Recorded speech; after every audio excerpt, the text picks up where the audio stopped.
Audio Jungle.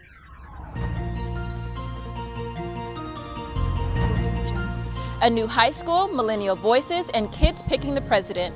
Welcome to the Election Night Special Online Journal. I'm Angelicia Bruton. We have some unique stories we think you would love to hear. Take a look. Cars fill the parking lots of precincts on Election Day with citizens looking to cast their vote. Alongside some voters were their children. Kids Voting Leon County allowed children to not be onlookers during this election, but to share a part in the voting experience as well.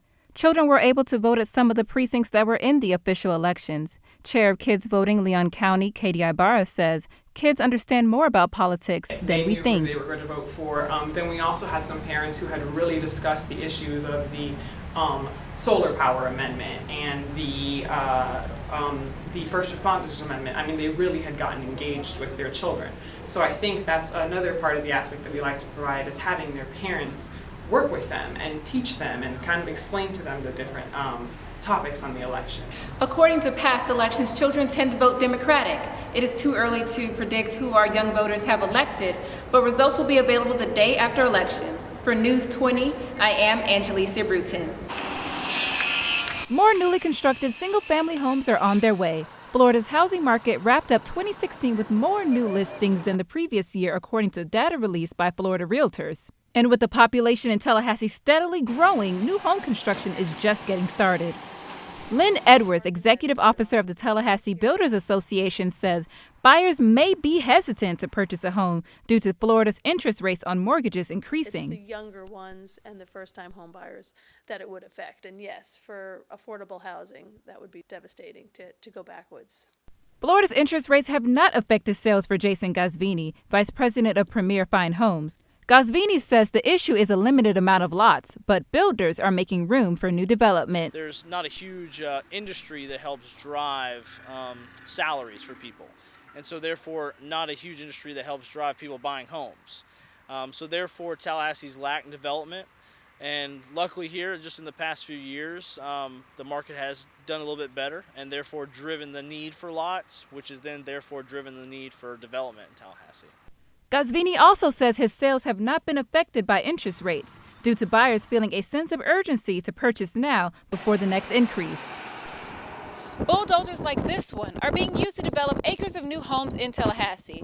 With the population continuously increasing, the expansion of home building has become essential. For News 20, I'm Angelicia Bruton. Art has many definitions, but expression of creativity tops them all. Creativity is displayed throughout Tallahassee thanks to talented artists. Murals have graced the walls of many buildings, giving aesthetic pleasure to the city. Sarah Painter usually goes unnoticed because she prefers to paint at night, but her first mural has received much attention. Painter grew up in Tallahassee and says it's great to see and be a part of the cultural revival of the city. There's been a lot of beautiful things happening, and you see it in the murals throughout the center of Tallahassee and all down Gaines Street. Just different projects and artistic opportunities. It's been incredible. Maybe it's been happening and I just haven't been aware of it, but I've been really involved lately. The night artist chose to paint this portrait of Jimi Hendrix not for commission, but solely based off of inspiration. Although murals can be seen as beautification to the city, artists see it as walls of opportunity. For artists, Tallahassee is their blank canvas that they're ready to paint. After several months of investigation, the search for the suspect in the homicide of Giovanna Glover continues. Glover was stabbed to death at a local Walgreens on Ocala Road, where she worked. Investigators have identified the suspect as Tavon Jackson, a 25-year-old black male who Glover has a child with. Although there has not been any recent leads on the investigation, Tallahassee Police Department's David Northway says they are continuously working on the case. We've been currently looking for Mr. Jackson since I think the day after the day that the crime occurred. We are not stopping and we are not going to rest until we bring Mr. Jackson to justice. The incident did occur directly across the street from Heritage Grove, a student housing community for Florida State University. Edon Vannon has lived in Heritage Grove for 3 years and says the incident was an eye-opener. Honestly, it did strike me. I saw my friend texted me like something happened at Walgreens and I was like, whoa, because I was literally there earlier that day and kind of just like hit home, and you know, it is scary, but I just hope nothing bad ever happens like that again near us. The reward for Jackson's capture is now at $20,000. U.S. Marshals are offering a $5,000 reward along with Glover's mother and 2 others who have pledged $5,000 each. Officials stated in a press release that Jackson could be trying to disguise himself by cutting off his dreadlocks. Officials also cannot confirm whether or not Jackson is still in the surrounding area, but advises the community to still be on the lookout. For News 20, I am Angelicia Bruton. With Angelicia Bruton in the newsroom with an update on the Pulse nightclub shooting. Angelicia?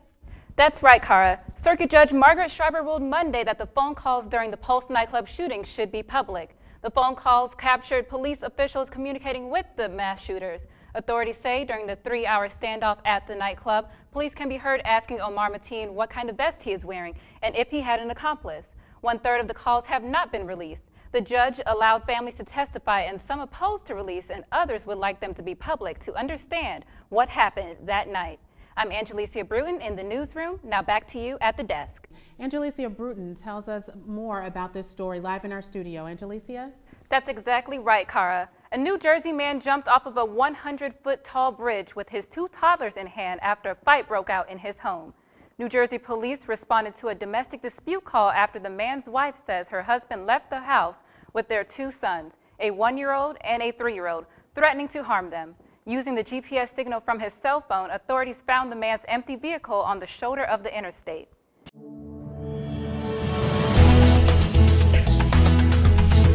From the highest of 7 hills in Florida's capital city, covering every corner of the Big Bend, this is the award-winning News 20 at 5, live. Good evening and welcome to News 20 at 5. I'm Angelicia Bruton. A 911 tape has been released pertaining to the Mario Pender case. Pender was a Florida State University running back but was dismissed from the team when caught dragging a woman by her hair. That woman was told to be his son's mother. Interest rates are low pertaining to car sales, but for home sales, interest rates, according to others, are too high for them to even get a home mortgage loan. A state hospital patient is facing murder charges, which he was included in 4 incidents. According to records that was released by state officials, Jeremiah Haywood was charged with 2nd-degree murder in connection with Ruben Quinones's death, who died in complications from head trauma.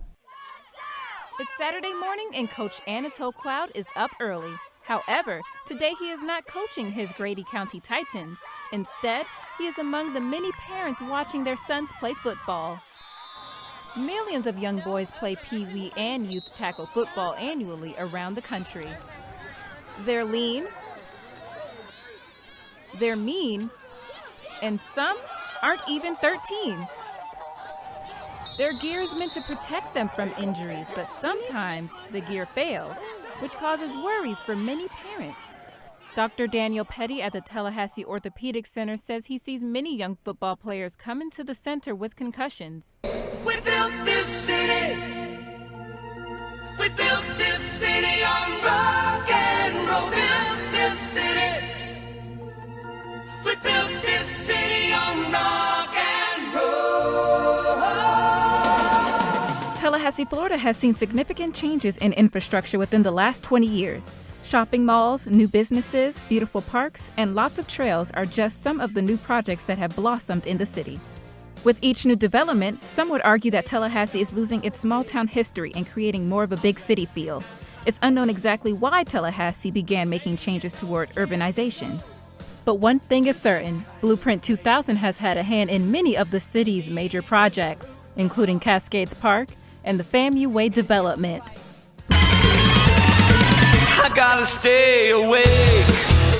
Whether it's your morning wake-me-up or your afternoon pick-me-up, caffeine is arguably America's most consumed psychoactive drug. Hi, welcome to Starbucks. What can I get started for you? The beloved stimulant, which is most commonly known for its energy-boosting effects, has been around for centuries. And in its simplest form, caffeine is used in plants to protect them from insects. But caffeine has evolved into much more than a pesticide. Today it can be found in almost anything: chocolate, painkillers, soda, even oatmeal. Its most popular forms include energy drinks, caffeine powder packets, and of course, good old Morning Joe. So how is it then that a substance that is consumed by millions of Americans daily can be considered deadly? I'm Angelicia Bruton. Thanks for watching.